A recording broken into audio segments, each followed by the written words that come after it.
नमस्कार दोस्तों, easy way learning में एक बार आपका पुनः स्वागत है। आज हम पर्यावरण और उससे संबंधित विभिन्न बिंदुओं और प्रश्नों की चर्चा करेंगे जो आगामी परीक्षाओं के लिए अति महत्वपूर्ण सिद्ध होगा। पर्यावरण परि और आवरण शब्दों की संधि करने पर पर्यावरण बनता है, जिसका शाब्दिक अर्थ है जो परितः चारों ओर घेरे हुए हो।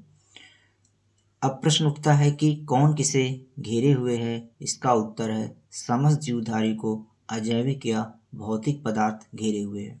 अर्थात हम जीवधारियों तथा वनस्पतियों के चारों ओर जो आवरण है उसे पर्यावरण कहते हैं। पर्यावरण संरक्षण अधिनियम 1986 के अनुसार पर्यावरण किसी जीव के चारों ओर घिरे भौतिक एवं जैविक दशाएं एवं उनके साथ अंतःक्रिया को सम्मिलित करता है। पर्यावरण के घटक की बात करें तो पर्यावरण के दो मुख्य घटक होते हैं। एक अजैविक या भौतिक पर्यावरण होता है, दूसरा जैविक पर्यावरण होता है। अजैविक या भौतिक पर्यावरण यानी फिजिकल एनवायरनमेंट में स्थलमंडलीय पर्यावरण, लिथोस्फीयर एनवायरनमेंट, वायुमंडलीय पर्यावरण, एटमॉस्फेरिक एनवायरनमेंट और जलमंडलीय पर्यावरण हाइड्रोस्फीयर एनवायरनमेंट आता है। जबकि जैविक पर्यावरण के अंतर्गत बायोटिक एनवायरनमेंट, जिसके अंतर्गत वानस्पतिक पर्यावरण फ्लोरा एनवायरनमेंट और जंतु पर्यावरण फनल एनवायरनमेंट को शामिल किया जाता है। पर्यावरण के संगठकों के तीन प्रमुख प्रकारों में विभक्त कर सकते हैं: भौतिक या अजैविक संगठक, जैविक संगठक और ऊर्जा संगठक।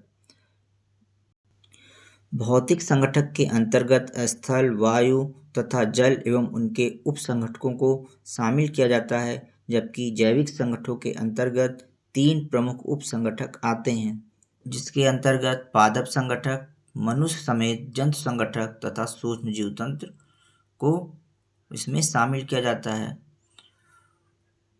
ऊर्जा संगठक के अंतर्गत सौरिक ऊर्जा एवं भूतापीय ऊर्जा को सम्मिलित किया जाता है।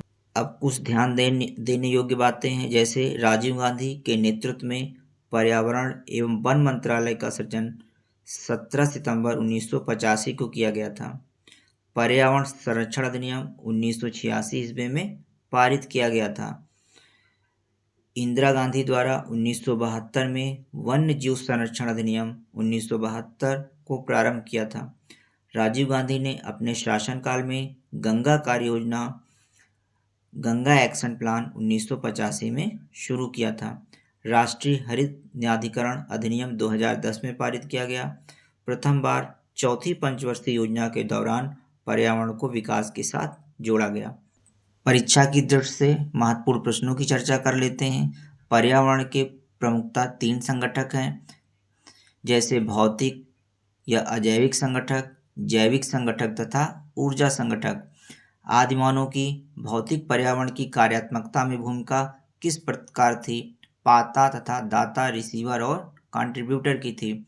कौन सा मानव पर्यावरण को विध्वंसक माना जाता है? प्रौद्योगिकी मानव पर्यावरण का विध्वंसक माना जाता है, यानी प्रौद्योगिकी मानव पर्यावरण को अत्यधिक नुकसान पहुंचाता है। कौन सी विधा ने मानव को सामूहिक जीवन प्रदान किया? पशुपालन ने मानव को सामूहिक जीवन प्रदान किया।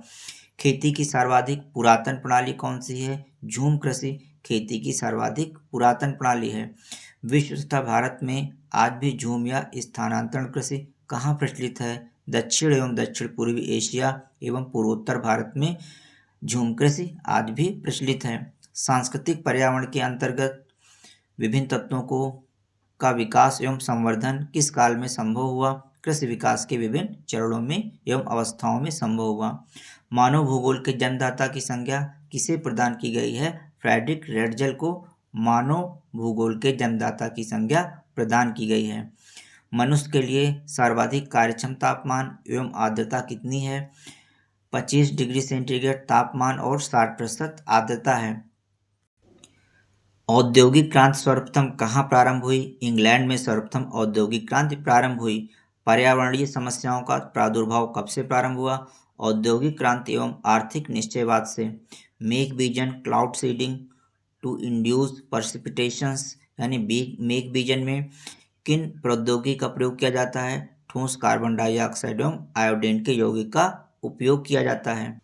ऋतुवैज्ञानिक तत्वों तथा प्रक्रमों में मनुष्यों द्वारा किए जाने वाले प्रत्यक्ष परिवर्तनों में मेघबीजन क्लाउड सीडिंग सर्वप्रमुख है। मेघबीजन का प्रमुख उद्देश्य वर्षा प्रक्रिया को प्रेरित करके अधिक जल वर्षा प्राप्त करना है। मेघबीजन की प्रक्रिया के अंतर्गत ठोस कार्बन डाइऑक्साइड तथा आयोडीन के कुछ यौगिकों के प्रयोग द्वारा अति शीतलित बूंदों का घनीभवन करना सम्मिलित होता है। भूमिगत जल के दोहन के कारण संसार का कौन सा शहर सर्वाधिक प्रभावित हुआ? बुकलिन, यूएसए का बुकलिन शहर। क्लोरोफ्लोरोकार्बन के बाद ओजोन स्तर का दूसरा प्रमुख विध्वंसक कौन सा यौगिक होता है? Nitrogen dioxide. ओजोन स्तर के क्षरण का पता सर्वप्रथम किसने लगाया? जोसेफ फॉरमैन ने ओजोन स्तर के क्षरण का पता सर्वप्रथम लगाया। अंतर्राष्ट्रीय हाइड्रोलॉजिकल दशक मनाया गया था 1965 से 1974 के मध्य। अपने स्थान पर शैलों तथा रिगोलित आवरण प्रस्तर के विघटन तथा वियोजन की प्रक्रिया को कहते हैं अपक्षय वेदरिंग। अपक्षय कैसी प्रक्रिया है? अपक्षय भौमिकीय प्रक्रिया है। हिमालय के सहारे बसे तथा फैले हुए भारतीय नगरों में भूमिवाह एवं भूस्खलन का प्रमुख कारण क्या है? मनुष्य की क्रियाओं द्वारा पहाड़ी ढाल के ऊपरी भाग में समस्थित की दशा तथा विक्षिप्तता एवं ढाल का विनाश होता है। मानव पर्यावरण के मध्य संबंध क्या है? मानव का विकास पर्यावरण के अंतर्गत 4 कालों में हुआ है। पहला काल है आखेट एवं भोजन संग्रह, यानी सबसे पहले मनुष्य आखेट एवं भोजन संग्रह का कार्य करता था। इस रूप में मानव जीवीय या भौतिक मनुष्य था और मानव पर्यावरण में संबंध उसका कारक या फैक्टर के रूप में था। उसके बाद मनुष्य ने विकास करते करते पशुपालन एवं पशुचारण के काल में प्रवेश किया। अब मनुष्य सामाजिक मनुष्य हो गया और यानी जीवकीय या भौतिक मनुष्य, मनुष्य सामाजिक मनुष्य बन गया और मानव पर्यावरण से संबंध उसका कारक की अपेक्षा रूपांतर करता यानी मॉडिफायर हो गया, यानी अब वह पर्यावरण में कुछ बदलाव करने में समर्थ हो गया। तीसरा काल आता है पौध पालन एवं कृषि। धीरे धीरे मनुष्य ने और विकास किया और मानव ने आर्थिक मनुष्य का रूप ले लिया। अब मनुष्य परिवर्तन करता यानी चेंजर हो गया और वर्तमान में मनुष्य चौथी स्थिति में विज्ञान प्रौद्योगिकी तथा औद्योगिकरण का काल आया। इसमें मानव प्रौद्योगिकी मानव बन गया जो कि पूरी तरह से विध्वंस करता डिस्ट्रॉयर हो गया, यानी वर्तमान मानव प्रौद्योगिकी मानव पर्यावरण को सबसे अधिक नुकसान पहुंचा रहा है। दक्षिण पूर्व संयुक्त राज्य अमेरिका का नरक किस नदी को कहा जाता है? टेनेसी नदी को कहा जाता है। भारत की दामोदर नदी किस नदी परियोजना की अनुकृति है? टेनेसी घाटी। 1940 यूएसए की विश्व की सर्वाधिक अवसाद का परिवहन करने वाली 2 नदियां हैं, क्रमशः येलो नदी चीन में बहती है और गंगा नदी भारत में। उत्तर भारत की अर्थव्यवस्था का मेरुदंड गंगा नदी को कहते हैं। मिस्र किसकी देन है? नील नदी की देन है। पश्चिम बंगाल का शोक किस नदी को कहा जाता है? दामोदर नदी को पश्चिम बंगाल का शोक कहा जाता है। किस नदी को बिहार का शोक कहा जाता है? कोसी नदी को बिहार का शोक कहा जाता है। पर्यावरण पर मानव का प्रभाव कैसे पड़ा?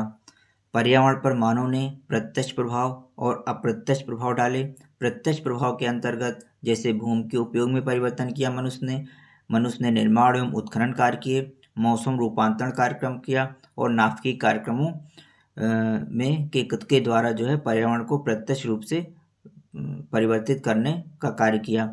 पर्यावरण पर अप्रत्यक्ष प्रभाव के अंतर्गत कृषि रसायनों का प्रयोग, औद्योगिक अपशिष्ट, कारखानों के अपशिष्ट, भारी धातुओं का विमोचन और ग्लोबल वार्मिंग गैस के सांद्रण में वृद्धि के द्वारा अप्रत्यक्ष रूप से मनुष्य ने पर्यावरण को प्रभावित किया है।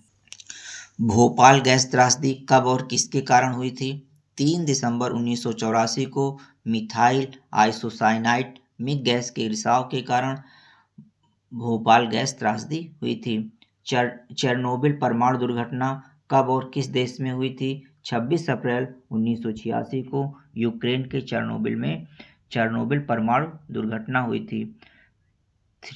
थीमाइल आइलैंड दुर्घटना क्या है? यह यूएसए के परमाणु ऊर्जा संयंत्र की सबसे बड़ी दुर्घटना है जो 28 मार्च 1979 को पेंसिल्वेनिया में 3 माइल द्वीप परमाणु ऊर्जा उत्पादन केंद्र पर हुई थी।